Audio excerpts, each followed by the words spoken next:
کسی مذہب کو آپ دیکھیں، کسی فرقے کو آپ دیکھیں، موت سے انکار نہیں کرتا، موت پہ سب متفق ہے اور مانتے ہیں اس بات کو۔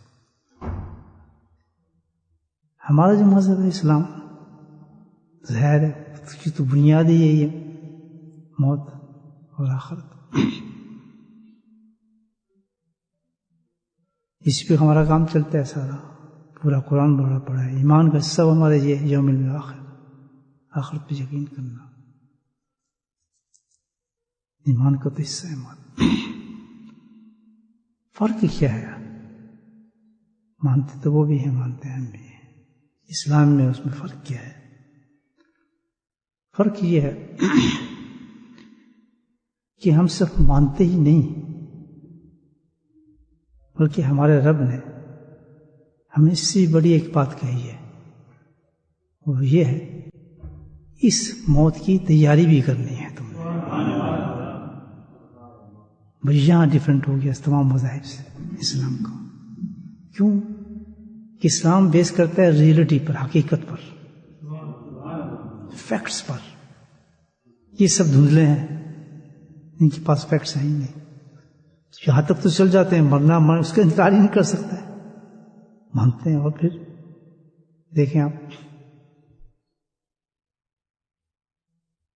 کیونکہ اب آگے ان کو پتہ ہی کچھ نہیں،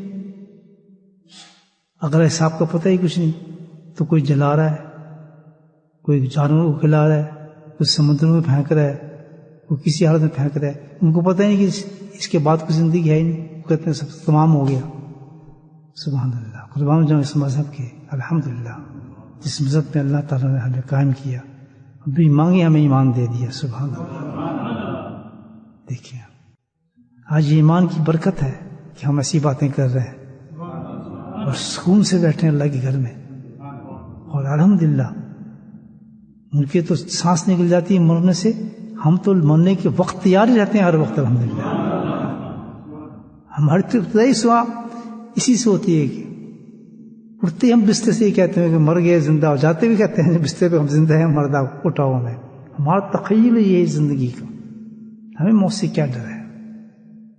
کیسا مذہب ہے الحمدللہ۔ اور ان کا سب سے بڑا خطرہ یہ ہے، اتنی سی بھی بس گھڑاک بھی ہو جائے گی نا تھوڑی سی بھی، اوہ موت موت موت موت موت موت، سبحان اللہ۔ اور ہمارے یہاں کیا کہتے ہیں؟ سبحان اللہ، اللہ اکبر، آ ہی نہیں سکتی جب تک اللہ نہیں چاہے گا۔ پہلا سبق تو آج یہ لے لیں، پہلا سبق کیا گیا کہ ہماری زندگی کا مقصد کیا ہے؟ ایز اے مومن کی پکا یہ ہم نے کہاں جانا ہے؟ واپس جانا ہے، اور سارے مذاہب سے مختلف ہماری یہ بات ہے، ہم یہ ٹھہرنا نہیں، ہم نے کہاں جانا ہے؟ واپس جانا ہے۔ جیسے ہم کسی ملک سے آئے یہاں پر، پاکستان سے میں آیا ہوں، کسی سے ملنے آیا ہوں، کسی کام سے آیا ہوں، تو ہر وقت وہ ٹکٹ کا اس کے بعد جو جیب میں رہتا ہے واپسی کا ٹکٹ، بلکہ صبح شام دیکھتا بھی ہوگا یار کہ تاریخ چینج تو نہیں ہو گئی، جہاز میرا کوئی لیٹ تو نہیں ہو جائے گا، پھر آخر فیڈ اپ ہو گیا، وہ چاہتا ہے کہ اپنے گھر واپس جاؤں جلدی، پھر اس کو بیوی یاد آتی ہے، پھر بچے یاد آتے ہیں، وہ صاحب پھر اس کو ہول بھی اٹھتے ہیں، ہول سمجھتے ہیں مطلب وسوسے اٹھتے ہیں کہ یار کہیں ایسا نہ ہو کہ میں رک جاؤں یہاں، یا کوئی چیز مجھے روک لے، ہوتا ہے ایسے نہیں ہوتا، کیونکہ وجہ سے اس کو محبت ہوتی ہے واپس جانے کی، بولے سبحان اللہ، اتنے اچھا رہے، وہ کہتا ہے میں واپس جاؤں۔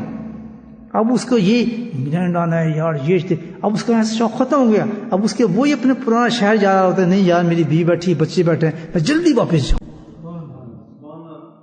یہ ایک مومن ہے۔ اصل مومن کیا ہوتا ہے؟ وہ یہ ہوتا ہے کہ وہ ہر وقت بے قرار رہتا ہے کہ میں نے تو واپس جانا ہے۔ فرق ہے نا دھوکے باز مومنوں میں جو تیاری نہیں کرتے، اور اصل مومن جو تیاریاں کرتے ہیں، جو تیاری کرتے ہیں وہ ہر وقت ٹکٹ جو ہے اپنی جیب میں رکھتے ہیں واپسی کا۔ تو کون سا عمل ہے؟ قالوا ربنا اللہ ثم استقاموا، اللہ، کہ جس انسان نے، اللہ تعالیٰ نے جس انسان کو توفیق دی کسی نیک عمل کرنے کی، جیسے نماز کی دی ہے، اللہ کے ذکر کی دی ہے، قرآن کی دی ہے، کسی نیک عمل کی اللہ تعالیٰ توفیق دیتا ہے، تو اس عمل کو اگر ہم نے اس قابل بنانا ہے کہ وقت موت کے ہمارے اس طرح کامیاب ہے جس طرح کہ اللہ کے نبی نے بتایا کہ ایسا بھائی جو ہمیشہ تمہارے ساتھ جائے گا، اس عمل کو ویسے بنانے کے لیے ہمیں کیا کرنا ہے؟ استقامت کرنی ہے اس عمل کے اوپر. یہ ہے مین چیز. یہ نہیں کہ ہم کسی عمل کو شروع کریں اس کے بعد چھوڑ دیں، عمل کو شروع کریں پھر چھوڑ دیں. فرمایا یہ عمل فائدہ مند نہیں ہوگا، آپ کو آخرت میں فائدہ نہیں دے گا، وہ عمل فائدہ دے گا. پوری حدیث اللہ کے نبی بیان فرمائی کہ وہ بھائی کامیابی عطا فرمائے گا، تیرے ساتھ جائے گا کہ جس کو تو نے ہمیشہ کیا ہوگا. جس عمل اگر اللہ نے توفیق دیتا ہے کسی انسان کو عمل کی، یاد رکھیں آپ کو ذکر کی توفیق دی ہے، توبہ کرنے کی توفیق دی ہے، کسی شیخ سے تعلق کی توفیق دی ہے، نیک بات پہنچانے کی توفیق دی ہے، تو اس کو یہ نہ سمجھیں کہ بس یہ آج تک ہے یا کل تک ہے یا پرسوں تک ہے یا اپنی مرضی سے ہم چینج کر سکتے ہیں. نہیں، اللہ نے جو توفیق دی ہے اس توفیق کو اب ہم نے استقامت سے پابندی اختیار کرنی ہے. حضرت گنگوی رحمۃ اللہ کے ایک مقولہ ہمارے حضرت پیش فرماتے تھے. حضرت گنگوی فرماتے تھے کہ لوگ سمجھتے ہیں کہ جو یہ ولی ہوتے ہیں، اللہ کے ولی انسان اس طرح بنتا ہے کہ بزی کے ساتھ اور بہت کثرت سے عبادت کے ساتھ، کثرت تلاوت کے ساتھ. ہمیں اس سے اللہ کا ولی نہیں بنتا. اللہ کا ولی تو بنتا ہے پابندی کے ساتھ، جس نے اپنے عمل پہ پابندی اختیار کی.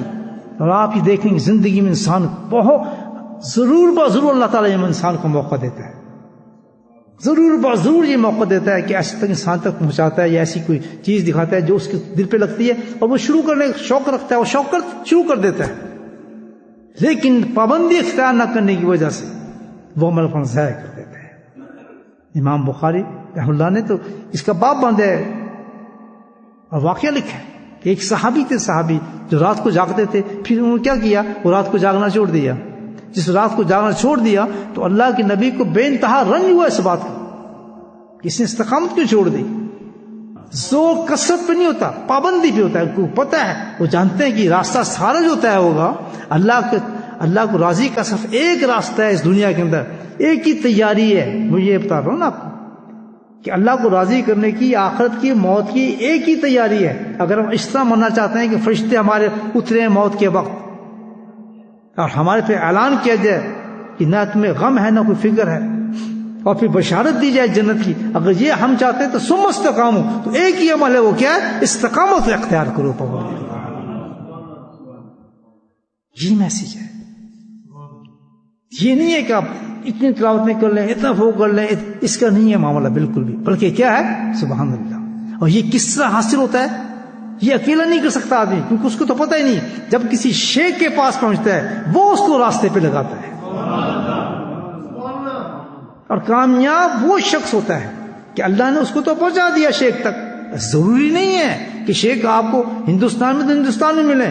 اللہ کسی چیز کا محدود نہیں ہے، قید نہیں ہے. وہ تو اس نے حکمت میں رکھا ہے کہ تجھے تیری موت کہاں دوں گا، تجھے کیا پتا کہ تجھے رزق کہاں دوں گا، میں تجھے وہاں تک پہنچاؤں گا. تو تجھے کیا پتا کہ میں تجھے شیخ کہاں دوں گا.